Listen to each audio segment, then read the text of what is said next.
Hello everyone, welcome to your voice. Myself Syed यमान।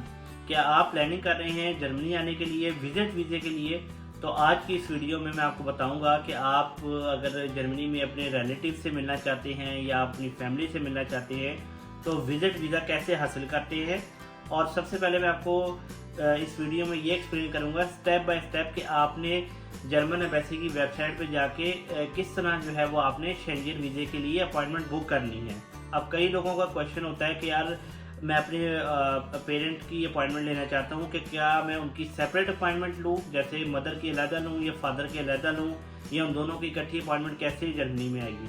तो ये सवाल बहुत इंपॉर्टेंट है और इसका जवाब मैं आपको एंड में दूंगा और आपको स्टेप बाय स्टेप बताऊंगा कि आपने किस तरह अपॉइंटमेंट बुक करनी है। तो बिना किसी देरी के हम करते हैं स्टार्ट। तो सबसे पहले जो है वो हमने क्या करना है, हमने गूगल ओपन कर देना है। यहाँ पे हमने लिखना है German embassy Islamabad visit visa appointment, ये आपने सर्च करना है। और ये जो सेकंड लिंक आ रहा है ना, जर्मन मिशन इन पाकिस्तान, आपने इसको ओपन कर लेना है। इसका जब आप ओपन करेंगे तो आप ये देखें, ये आगे शॉर्ट टर्म वीज़ा होता है, शेंजन वीज़ा होता है और ये 3 मंथ्स के लिए वीज़ा आपका लगता है। और आप वेयर टू अप्लाई या सारी चीज़ें पढ़ लीजिएगा ताकि आपको कंप्लीट इन्फॉर्मेशन मिल जाए। इसी तरह रजिस्ट्रेशन फॉर द अपॉइंटमेंट आ गई, यहाँ पे देखें ये आगे इस्लामाबाद बुक एन अपॉइंटमेंट, ठीक है। कहता है the appointment system of the German embassy Islamabad can be found under this link, ये लिंक है, ठीक है। जब आप इस लिंक पे क्लिक करते हैं तो ये देखिएगा, मैं इस पर क्लिक करता हूँ, ये चीज़ आ गई है। ये आप इसमें सारा पढ़ लें, इन्होंने डिटेल में आपको बताया होता है शेंजन वीज़े के बारे में, किस तरह अप्लाई करना है, क्या क्या, मतलब ये आप जो नया बंदा है वो एक दफ़ा इसको कंप्लीट पढ़ ले, ठीक है। ये 90 डेज के लिए देखिए, for the stay up to 90 days. यहाँ पे देखिए आप लिखा हुआ है न्यू अपॉइंटमेंट, अगर आप देखेंगे ये आपने इसे क्लिक करना है। ये आगे आपका appointment waiting days for the Schengen visa. अब यहाँ पे आपने अपना लास्ट नेम डालना है, फर्स्ट नेम डालना है, आपने अपनी ईमेल डालनी है, उसको रिपीट करना है, अपना पासपोर्ट नंबर डालना है। और ये बड़ा ध्यान से ये आपने सारा फॉर्म जो है वो फिल करना है ताकि कोई छोटी सी भी जो है वो मिस्टेक ना हो सके। पासपोर्ट नंबर डालना है, आपने टेलीफोन नंबर डालना है। और उसके बाद यहाँ पे अगर आपने लास्ट 5 ईयर्स में अपना शेंजन वीज़ा लगवाया हुआ है या आपके फिंगरप्रिंट्स हुए हुए हैं तो आपने इसको सिलेक्ट कर लेना है। और वो आपने डेट डालनी है कि आपने लास्ट 59 मंथ में फिंगरप्रिंट्स किस डेट को दिए थे। और पर्पज़ ऑफ स्टे, इसके बाद आपने अपना पर्पज़ डालना है कि आप विजिट वीज़े के लिए आ रहे हैं, टूरिज्म वीज़े के लिए आ रहे हैं, या आप कोई एग्जीबिशन वगैरह के लिए आ रहे हैं, तो आपने वो सिलेक्ट कर लेना। अगर आप विजिट वीज़े के लिए आ रहे हैं नॉर्मली तो आप विजिट वीज़ा सिलेक्ट करेंगे। इसका मतलब है कि आप किसी से वहाँ पे मिलने के लिए आ रहे हैं, कोई आपका जानने वाला, कोई फैमिली मेम्बर या आपका कोई रिश्तेदार है। टूरिज्म वीज़ा ये होता है कि आप घूमने फिरने के लिए आ रहे हैं, आप जर्मनी को एक्सप्लोर करने आ रहे हैं। इसी तरह फिर आप किसी अगर ट्रेड में जा रहे हैं, ट्रेड फॉर एग्जीबिशन में जा रहे हैं, कोई बड़ी एग्जीबिशन हो रही है फ्रैंकफर्ट में, म्यूनिख में, या किसी बड़ी सिटीज़ में, या किसी कॉन्फ्रेंस के ऊपर आ रहे हैं, तो आपने उस हिसाब से ये चीज़ें आपने यहाँ पे सिलेक्ट कर लेनी है। और नेक्स्ट आपने क्या करना है, यहाँ लिखा हुआ है name and place of trade. अगर आप किसी कॉन्फ्रेंस वगैरह में आ रहे हैं या ट्रेड वगैरह में आ रहे हैं तो आपने उसकी डिटेल लिखनी है, कहाँ कहाँ आ रहे हैं। इसी तरह आपने नेशनैलिटी अप्लाई करनी है कि आपकी पाकिस्तानी है, अफगानी है, या कौन से आप नेशनल हैं। ज़ाहिर बात है अगर आप पाकिस्तान से अप्लाई करें तो आप पाकिस्तानी सिलेक्ट करेंगे। और उसके बाद यहाँ पे इन्होंने एक कीवर्ड दिया हुआ है, इस कीवर्ड को आपने यहाँ पे लिख करके आपने सबमिट करना है। अभी मैं जो हूँ अपनी वालदा की अपॉइंटमेंट लेने लगा हूँ और जो है वो मैं आपको अभी फिल करके आपको इस लिंक पे सबमिट करके आपको एक ईमेल आएगी, वो भी मैं ईमेल आपको दिखाता हूँ क्या ईमेल आएगी।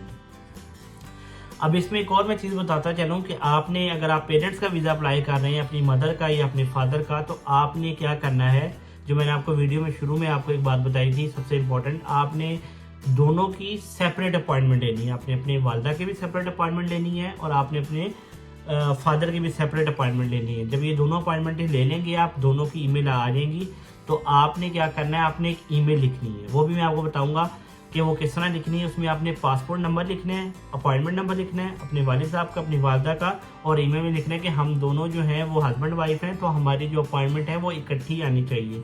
ये मैं वो आपको बात बता रहा हूँ जो लास्ट ईयर जब मैंने अपने पेरेंट्स को बुलाया था जर्मनी, तो उनका मैंने सेम किया था और उनकी अपॉइंटमेंट भी एक ही डे और एक ही टाइम पे आई थी और इंटरव्यू भी सेम हुआ था दोनों का। देखें अब मैंने first name, last name, email, repeat email, ये सारा कुछ सेलेक्ट कर लिया है। फिंगरप्रिंट्स लास्ट 59 मंथ में नहीं हुए हुए तो मैंने इसको एम्प्टी छोड़ा है। इसी तरह पर्पज़ ऑफ स्टे विजिट रखा है, नेशनैलिटी पाकिस्तानी रखी है।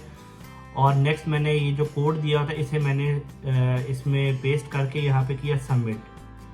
अब देखें इसने मुझे मेरा जो कोड था वो ठीक नहीं मैंने डाला, तो उसने दोबारा मुझे कहा है उसको डालने के लिए। अब मैं उसको डालता हूँ।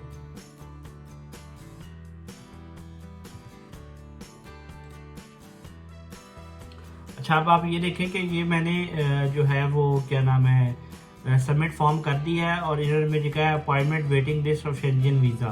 कहते हैं your registration requesting an appointment to apply for the Schengen visa has successfully been saved as a German embassy Islamabad. Your reference number, अब ये देखें ये रेफरेंस नंबर उन्होंने मुझे दे दिए। ठीक है, कहते हैं the purpose of stay for your selection is विजुक मतलब visit. You will receive an email. अब मुझे ईमेल पे भी कंफर्मेशन आ गई है। अब मैं आपको ईमेल दिखाता हूँ। यहाँ से आपने जाना है ईमेल के ऊपर।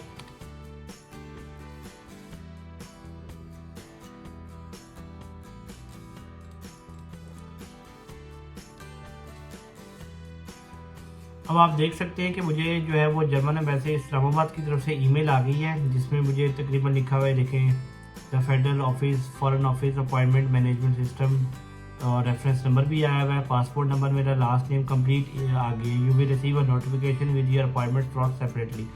मतलब जब आपकी अपॉइंटमेंट आ जाती है उसके बाद आपको एक ईमेल आती है। ये सबसे इंपॉर्टेंट पॉइंट बताने जा रहा हूँ कि वो जब ईमेल आएगी उसमें एक लिंक होता है।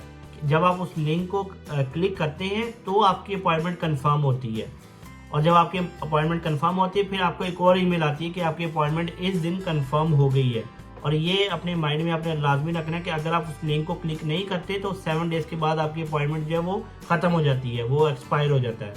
अच्छा, ये तो बात हो गई अपॉइंटमेंट की। अगर अब ये अपॉइंटमेंट कितनी देर में आएगी? अगर आप first time Shenzhen visa apply कर रहे हैं और 59 मंथ में जो है वो आपके फिंगरप्रिंट नहीं हुए, इसका मतलब ये कि आप 59 मतलब 4-5 साल पहले आप कभी यूरोप नहीं आए, तो आपकी अपॉइंटमेंट, आप जो वेटिंग लिस्ट टाइम है तकरीबन 6 महीने से लेकर 9 महीने के बीच में कभी भी अपॉइंटमेंट आ सकती है। और उन लोगों के लिए जिन्होंने 59 मंथ पहले उनके फिंगरप्रिंट ऑलरेडी हुए हों, मतलब वो किसी भी शेंजन कंट्री में, खा वो स्वीडन हो, फिनलैंड हो, स्पेन हो, पहले आ चुके होंगे, तो उनकी अपॉइंटमेंट तकरीबन 4 वीक्स या 6 वीक्स के अंदर अंदर आ जाती है। तो ये तरीकाकार था अपॉइंटमेंट किस तरह लेनी है विजिट वीज़े के लिए या टूरिस्ट वीज़े के लिए, कोई भी वीज़े के लिए। इसके बाद मेरी नेक्स्ट वीडियो मैं बनाऊंगा डॉक्यूमेंटेशन के ऊपर कि आपने अपनी फ़ाइल जो है विजिट वीज़े के लिए जर्मनी के लिए स्पेशली कैसे तैयार करनी है। वो सबसे इंपॉर्टेंट फाइल होती है, उसमें जो डॉक्यूमेंट जर्मन एम्बेसी ने मांगे होते हैं वो भी आपने साथ लगाने होते हैं। कुछ जो होते हैं वो सपोर्टिंग डॉक्यूमेंट होते हैं, उनके बारे में भी मैं डिस्कस करूंगा कि वो क्या डॉक्यूमेंट होते हैं और किस तरह कंप्लीट आपने फाइल प्रिपेयर करके जर्मन एम्बेसी में जाना होता है। आई होप ये वीडियो आपको अच्छी लगी होगी, और अगर आपको ये वीडियो अच्छी लगी है तो आप इसको लाइक करें, सब्सक्राइब ज़रूर कीजिएगा और अपने फ्रेंड्स और फैमिली में ज़रूर शेयर कीजिएगा। सी यू इन नेक्स्ट वीडियो।